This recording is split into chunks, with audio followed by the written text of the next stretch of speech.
Okay, so today we're going to be running through all the brand new items in the beta. So first of all, let's run through some of the new skills that were added. And the first new one is this heavy drinking skill, which every 5 seconds triggers the effect of a random potion and triggers 25% faster for each distinct potion. Now, this one can actually be found in rounds 4 and 10, and it has star slots like this.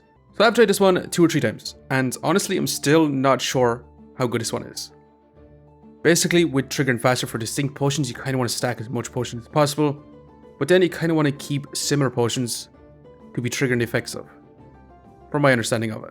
So basically, you want a stamina potion, a health pot, or even a mana pot instead of the stamina potion, and just have 2 or 3 potions that you want to bounce back and forth between. But definitely I have to keep trying this one, and this one will be a lot of fun with the Reaper's Cauldron class, since it's going to get some strong potions like the Strong Divine Potion, which could be insane, or Strong Mana Potion, Strong Pestilence Flask. It could be awesome with a big Death's Eye build, to be quite honest. And alternatively, it could actually be pretty good with a Poison Ivy build with a bunch of those strong Stone Skin Potions. A bunch of these strong Stone Skin Potions. And basically you can stack up all these distinct potions to make it go super fast.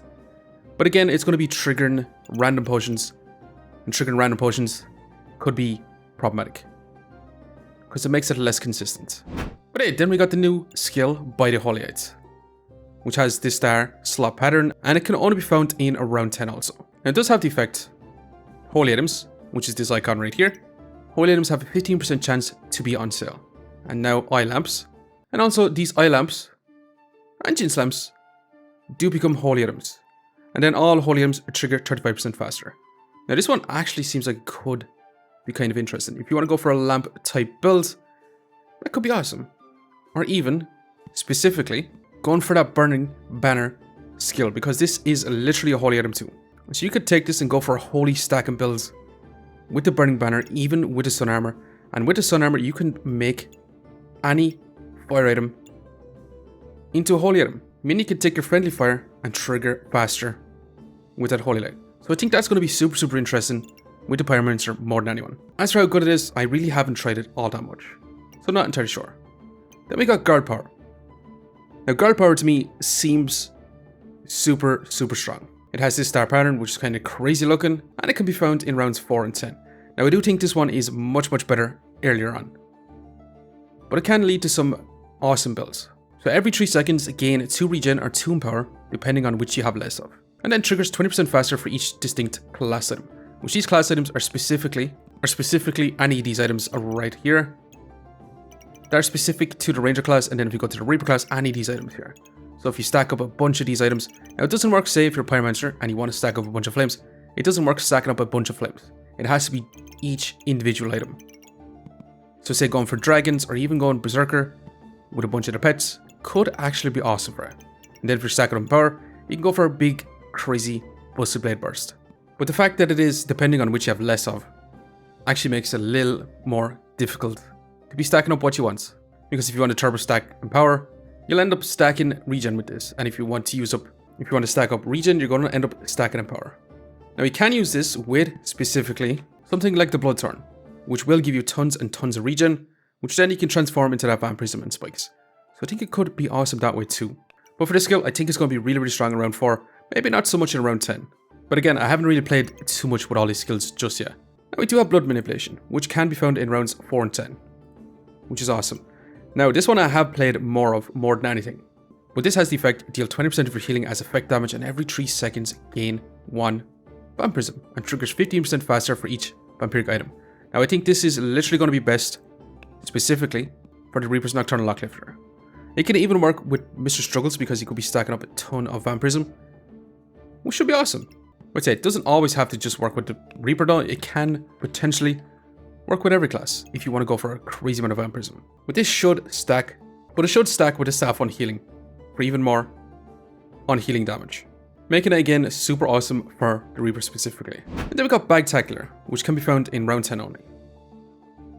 It has the effect, fanny packs gain 10% trigger speed, stamina stacks gain 10% base stamina regen, potion belts give 2 buffs when potions inside is consumed, and protective little purses gain 15 block. Now this one actually seems like it could be a lot of fun, to be quite honest, especially for potion stacking to be getting a ton of buffs. Now also, 10% base stamina regen on stamina stacks alone, that's also pretty darn good. I think this one might just be generally a good skill. Not great, but generally a good skill. Who knows, I could be actually wrong on this. So then we have our 2 general skills. So right now we do get offered 4 skills in round 4 and in round 10. Now Just Stats is going to be the skill that shows up in round 4. And it's always going to be in round 4. So if you do miss one of the hyper-specific skills like Stones, Mana Mastery, or even Powered Moon, and just a skill that doesn't really suit your builds, you can always fall back on this one, which is awesome. This is what I was really hoping for when skills first came out.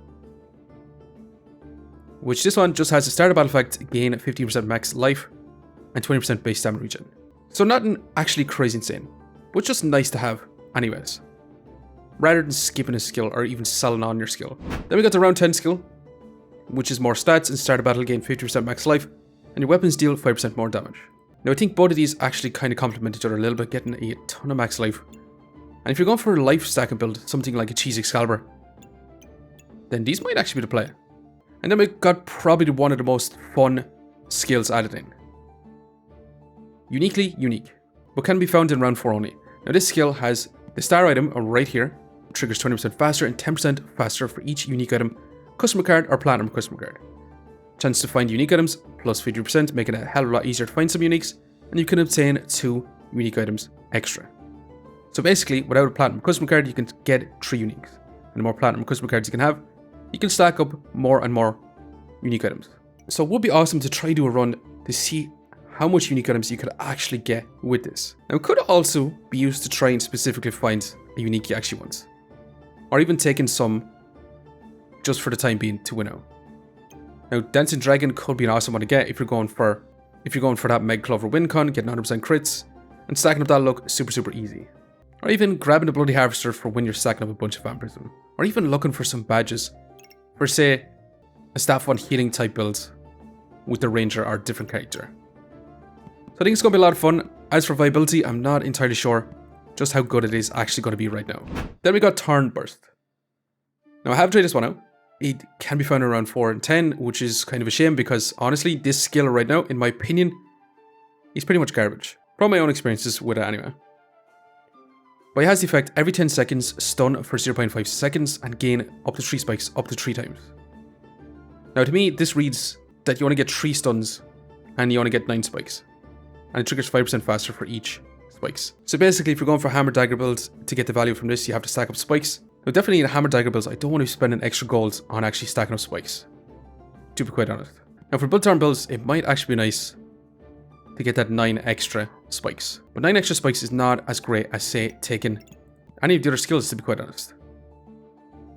Because would you trade 9 spikes for literally 10 vampirism and dealing 20% of your damages and healing, and this actually triggers faster and faster for each vampirism. So I think, if anything, I'd be taking Blood Manipulation any day over Thornburst. But let me know what you think of this skill. And then our last brand new skill, the Heart of the Cards, which requires a deck of cards. Now this is a Reaper specific skill and can be found in both rounds 4 and 10. But it does require that deck of cards, and any card revealed gain 2 regen. And then after the card is in position 3 or higher, you also gain a bunch of mana. Which honestly, I'm definitely want to try this skill out. Now I haven't actually tried it, but I have faced it, and it looks super interesting. And just giving a ton of buffs to all the cards. Now actually there's been a ton of changes to cards. So to add that skill in, you're just getting tons of more value on your cards. So specifically like the Lover's card, which usually get 2 regen if it is in an even position. But now you also get increased healing efficiency. And it's also an effect damage right now.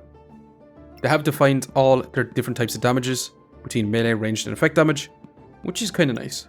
Ace of Spades wasn't changed, Reverse really wasn't changed either. And White Blue Dragon definitely was changed. And now you actually take 10% less effect damage when this is revealed. But you still get your block and you still inflict that frost. But taking 10% less effect damage is kind of awesome, not gonna lie. Then you also got the Fool, which is basically the same card. Then you got the Hollow Fire Lizard, which increases your effect damage by 10%, so you keep stacking these up, you're going to do a crazy amount of damage. Dark Slows wasn't changed, but Jimbo was actually changed, and now, whenever you get a 4 of a kind, you can activate 2 random reveal cards. But definitely super interesting, a lot of cards have been changed. I can imagine running this Heart of the Cards with a bunch of Glowing Crowns or King Crowns to be getting invulnerability for those couple of seconds, as you just reveal all your cards. Because if you 3 glowing crowns, you have 6 seconds of invulnerability, but you still have to find 3 glowing crowns. But hey, then we got one of the brand new items, Wonky Snowman, right here in the middle, which shows up in your shop just like a snowman. But when you buy the Wonky Snowman, he splits into 2 snowballs, which these are inflict 2 frost, and your opponent also gains 15% less maximum health from items. That could actually be insane for a big snowball type build. Specifically, going with the Cryomancer just gives more options for colds. And also, big change, you go into recipes, now the Frostbite, Ice Armor, and even the Ice Shields can be crafted up using that snowball instead of that spell scroll Frostbolt, making the Frostbite available to all classes, which is definitely interesting to see if this is going to be viable with any other class. Okay, and then we got 3 brand new craftable items. Specifically, the first one we have is Shepherd's Crook, which has the effect start a battle, gain 2 damage to any weapons in the star slots. And it has 3 star slots, which could be super awesome early on. But it also has the effect 25% chance to protect your buffs from being removed, and 25% chance to resist blind and cold.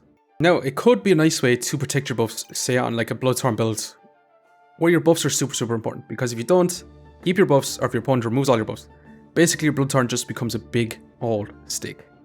Then we also got the brand new Katana weapon, which is crafted up with a Ripsaw blade and a whetstone. It has the effect on hit to remove 1 damage, gain in battle from all opponent's weapons, and gain 1 damage also. Now if your opponent has at least 20 buffs, remove 2 of the type they have most of, which does sound super interesting. I'm here to see what sort of builds that this can be used in, or if it's just going to be more of a support weapon to add in to potentially something like a Bloodthorn build, or even a Crossblades, or even Falcon Blade, Katana. And we also have Stone Boots, which I actually haven't used yet, but it is this item here, which is crafted up using the Stone Skin Potion, along with the boots. But it has the effect health drops below 70%, gain 1 luck, gain 1 in power, and 30 block, reducing ranged and effect damage taken by 30% for 5 seconds, for once. So it seems kind of interesting, but honestly I'm not sure if I'd go for something like this over something like the Stone Helmet, which reduces all damage taken by 25% for the first 5 seconds of the fight. And then you also resist crits and stuns. But not too sure about this as right now, so let me know what you think it is. But then we also have the Stone Armor, which was changed as well, which now has the effect every 4 seconds remove 1 spikes and 1 in power from your opponent rather than being an on-hit effect. Since there's more and more ways to stack up in power, it could honestly be pretty good to actually use in. And it now also works with the skill Shielded, which means it's going to trigger 50% faster, so it means every 2 seconds remove spikes.